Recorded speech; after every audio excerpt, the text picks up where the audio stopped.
अस्सलामुअलैकुम रहमतुल्लाहि व बरकातुहू। डियर स्टूडेंट्स, क्लास 8 चैप्टर 2 हमारा स्टार्ट हो चुका है। चैप्टर 2 में आज हम केमिकल कम्बिनेशन के चैप्टर में आज हम जो है चंद डेफिनेशंस को डिस्कस करेंगे।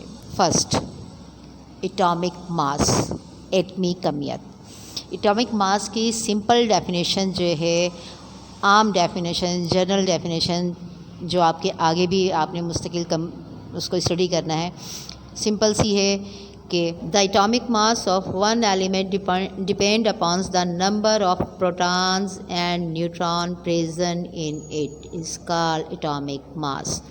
एटमी कमियत किसी भी एलिमेंट में मौजूद प्रोटॉन्स और न्यूट्रॉन्स की कीमत का मजमुआ, यानी नंबर ऑफ प्रोटॉन्स और नंबर ऑफ न्यूट्रॉन दोनों का सम जो है, दोनों को प्लस कर लिया जाए, दोनों की तादाद को, तो जो दोनों का सम है, दोनों का मजमुआ है, वो उसका एटॉमिक मास कहलाता है।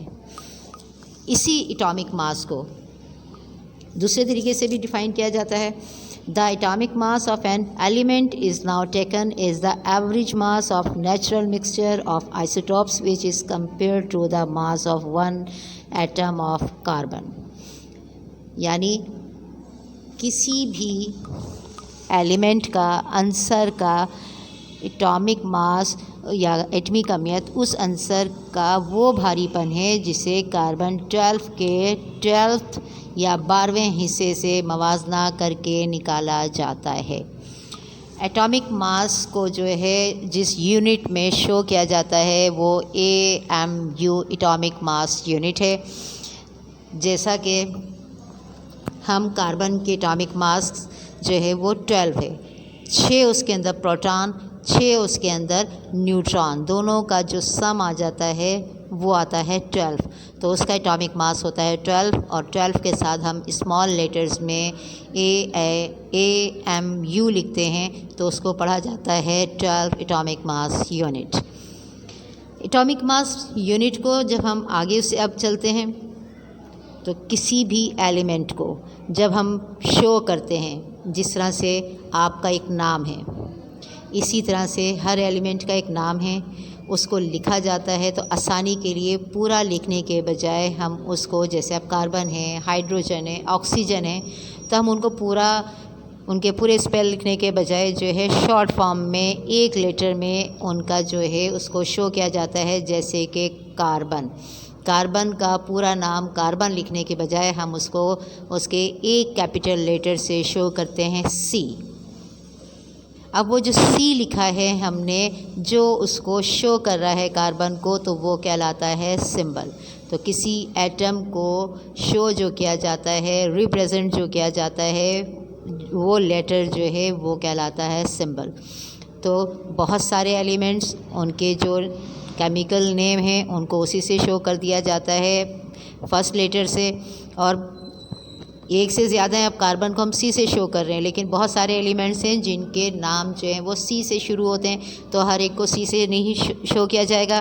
फिर उसके साथ हम सेकंड एलिमेंट ले लेते हैं। जैसे कार्बन को हम सेकंड लेटर साथ शामिल कर लेते हैं। कार्बन को हम C से शुरू करते हैं, उसका सिंबल C है, लेकिन अब उसके बाद क्रोमियम भी C से, लेकिन अब हम C के साथ अगर सिर्फ C लिखेंगे तो वो कार्बन हो जाएगा, इसीलिए उसके साथ सेकंड लेटर भी लिखा जाता है। C के साथ स्मॉल r लिखेंगे, वो क्रोमियम को शो करेगा। कोबाल्ट के लिए कैपिटल लेटर C और उसके साथ सेकंड लेटर स्मॉल में जो है O लिखा जाएगा, तो वो कोबाल्ट पढ़ा जाएगा। इसी तरह ऑक्सीजन के लिए उसका सिंबल AO, हाइड्रोजन के लिए H। अब कुछ एलिमेंट्स ऐसे हैं जिनके लातीनी नाम है, लैटिन वर्ड्स हैं, नेम हैं, जिनको लैटिन वर्ड्स में हम शो नहीं करते, बल्कि फिर हम उनके साथ जो है उनके, जैसे अब सोडियम को हम शो करते हैं, उसका जो सिंबल रिप्रेजेंट करते हैं वो है Na। अब Na सोडियम नाम में तो Na नहीं आता, तो उसका हम लैटिन नेम है, लातीनी नाम है नेट्रियम। उस नेट्रियम की वजह से हम उसको Na से शो करेंगे। सिंबल की डेफिनेशन को मैं रिपीट कर देती हूँ। Symbol represent an element or an atom of an element in short form by letters. Symbol से अब आगे हम चलेंगे। एक एलिमेंट को शो कर दिया गया, सिंबल को हमने ओ से, सी से, एच से मुख्तलिफ़ एलिमेंट्स के मुख्तलिफ़ नामों को जो है फ़र्स्ट लेटर और सेकंड लेटर से शो कर दिया। आपने देखा होगा कि Na यानी सोडियम लिखा हुआ है, उसके ऊपर पॉजिटिव साइन डला हुआ होता है। क्लोरीन है, Cl लिखा हुआ है और उसके ऊपर नेगेटिव साइन मौजूद है। इसी तरह से OH लिखा हुआ है, उस पर पॉजिटिव या नेगेटिव साइन मौजूद है।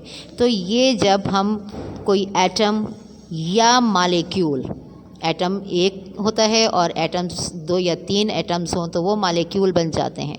तो वो मालिक्यूल है या एटम है, सिंबल की सूरत में लिखा हुआ है या फार्मूले की सूरत में लिखा हुआ है और उसके ऊपर पॉजिटिव या नेगेटिव साइन मौजूद है, तो फिर वो जो है सिर्फ सिंबल या फार्मूला नहीं बल्कि हम उसको कहते हैं रेडिकल। रेडिकल कहते हैं पॉजिटिव है तो फिर वो पॉजिटिव रेडिकल कहलाएगा, नेगेटिव साइन है तो फिर वो नेगेटिव रेडिकल कहलाएगा। हम इनको पॉजिटिव रेडिकल को कैट आइन कहते हैं, नेगेटिव रेडिकल को एन आइन कहते हैं। अब radical is a group of atoms usually charge which can keep itself intact and behaves like a unit in a chemical reaction. अब जब हमें सिंबल का भी पता है, रेडिकल का भी पता है, तो इसी सिंबल और रेडिकल की मदद से हम फार्मूला बनाते हैं, फार्मूला लिखते हैं।